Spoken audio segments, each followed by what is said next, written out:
enfoque estratégico que teorice qué es el hombre, qué es la personalidad, nada de eso, precisamente por lo anterior.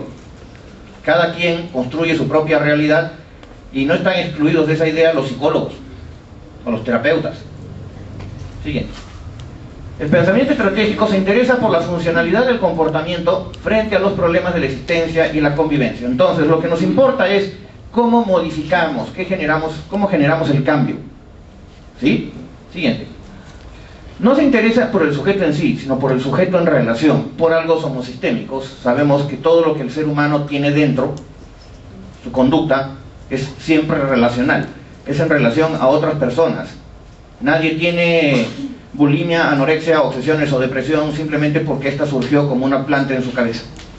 Sino que eso es siempre la muestra de cómo son las relaciones que las personas tienen.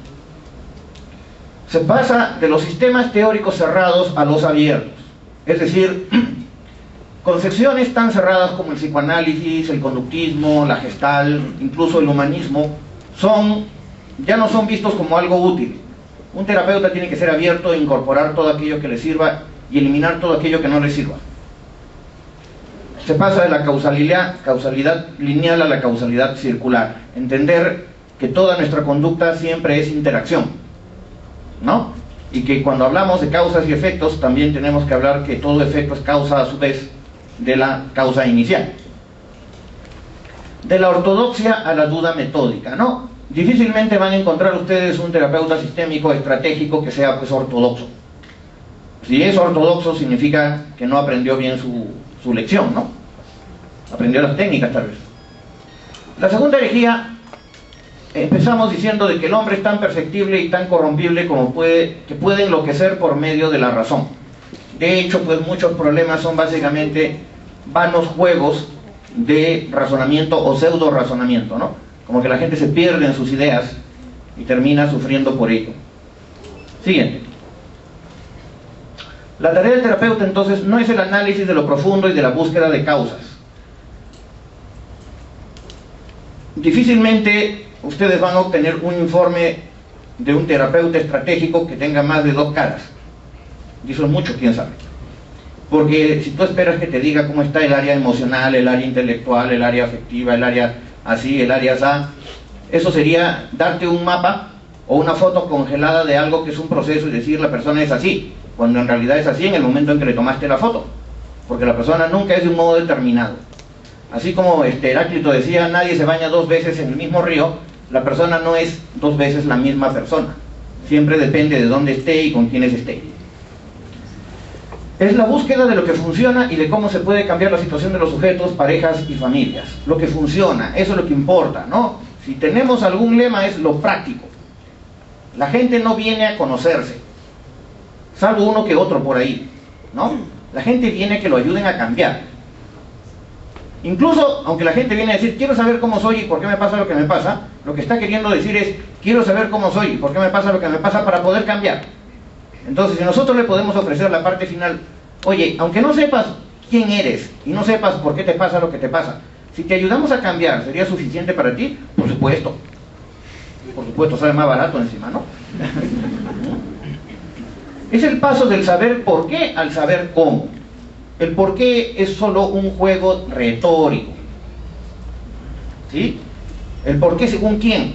Según el terapeuta A, según el terapeuta B, según el terapeuta C, según que le aplicaste el Rochard, el Macover o el 16PF, el MMPI o el test de Milón.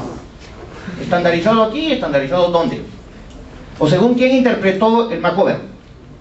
O el mismo que lo interpretó, ¿había comido o no había comido? Entonces, no, eso no es objetivo. No digo que no sirva, pero tampoco lo tomen como si fuera santa palabra, la foto, como si fuera un escaneo profundo del cerebro de la persona. Es simplemente una aproximación bastante pálida. Tercera herejía, todo cuanto es absoluto pertenece a la patología. Entonces, como nosotros tratamos de no ser muy patológicos, que digamos, tratamos también de no caer en el absolutismo. Siguiente. El terapeuta asume la responsabilidad de influir directamente en el comportamiento y concepciones del paciente. Los terapeutas estratégicos suelen decir, se nos acusa de ser manipuladores. Somos manipuladores, y a mucha honra. Porque todo el mundo lo es. Solo lo que pasa es que algunos creen que no, o se quieren engañar diciendo que no. Pero el hecho de ingresar al consultorio, sentarte frente a tu paciente, así no digas nada, ya es influencia. Hacer eso deliberadamente es manipulación. La manipulación no debe tener necesariamente una connotación negativa. No todos somos Vladimiro Montesinos, ¿no? ¿Sí? Algunos somos casi honestos, entonces tratamos de hacer las cosas con la mejor intención. Mantiene la iniciativa en todo aquello que ocurre en el tratamiento. ¿Qué estrategia funciona mejor en un caso dado?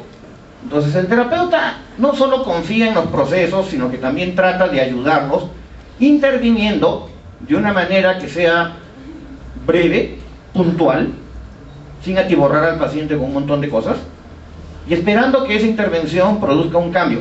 Pero obviamente el cambio va a ser consecuencia del propio paciente, de los procesos del propio paciente, de los sistemas donde el paciente está inserto. Nosotros no nos vamos a echar la culpa, ¿no?, de que porque le dije tal cosita, le di tal prescripción, que como ustedes van a ver son bastante pues chiquititas, ¿no? Eso fue lo que lo curó. No, no lo curó. Cumple la misma función que cumple la homeopatía, por ejemplo, ¿no? Hasta donde yo sé, no sé si hay algún homeópata acá, me corregirá. De repente un médico homeópata te da lo mismo que te daría un médico alópata, que son los médicos, lo que mayormente encontramos, ¿no? Te da, por ejemplo, Panadol, pero te le da un raspadito ridículo, con la intención de que ese raspadito ridículo estimule tu propio mecanismo de curación. Entonces la intervención del terapeuta estratégico es igual, una intervención chiquitita, que estimula todo tu proceso de cambio. ¿Sí? Si la estrategia funciona, aparecerán indicios de cambio, si no, debemos buscar rápidamente otra estrategia. Por eso no debes enamorarte ni de tu teoría ni de tus estrategias, y cuanto más herramientas tengas en tu caja de herramientas, menos te vas a sentir amarrado a algo. A veces la ortodoxia, el hecho de que uno sea ortodoxo en un enfoque, no es más que la manifestación de no saber qué más hacer. Como no sé otra cosa, entonces tengo que ser ortodoxo. En cambio, si tú sabes un montón de cosas, no tienes por qué ser fiel a ninguno, ¿no? ¿Sí? Debe poseer mucha elasticidad mental y un amplio repertorio de técnicas. Miren, Einstein decía, no hay nada más práctico que una buena teoría. Entonces, tener una buena compenetración con estos procesos del cambio, con esta teoría sistémica, ayuda, inspira, permite incluso que uno mismo elabore sus intervenciones, aunque no las saque de un libro, aunque no se las enseñe. Porque si más o menos tú ya sabes cómo es el proceso, puedes ser creativo, ¿no?, sin arriesgarte a caer en cuestiones pues muy extravagantes, ¿no? ¿Sí? Aceptar el tratamiento del paciente y no el paciente al adaptar, perdón, el tratamiento al paciente y no el paciente al tratamiento.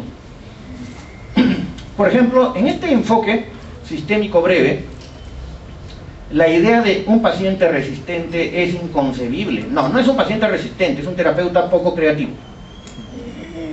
Ese es otro asunto que el psicoanálisis nos regaló, ¿no? Menos mal.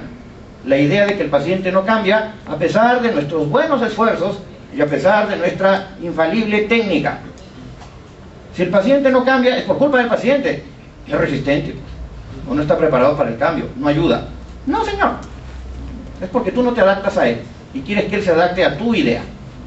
Ahí estás haciendo, como dicen estos señores, transferencias de teorías, ¿no? Tú estás transfiriendo tus teorías al paciente. Si quieres ver, aprende a actuar, dice Hein von Foster, ¿no? No se acepta que el cambio sigue a la comprensión o al insight. Ustedes no saben lo nocivo que es eso, ¿no? Primero tengo que entender para hacer. O el clásico, lo haría, yo sé que es bueno lo que usted me dice, pero no me nace. Eso es nocivo, eso es un error garrafal, ¿no?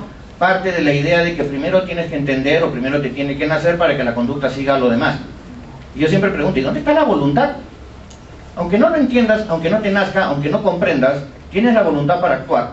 Si tú actúas, el cambio va a ser consecuencia de eso, ¿no?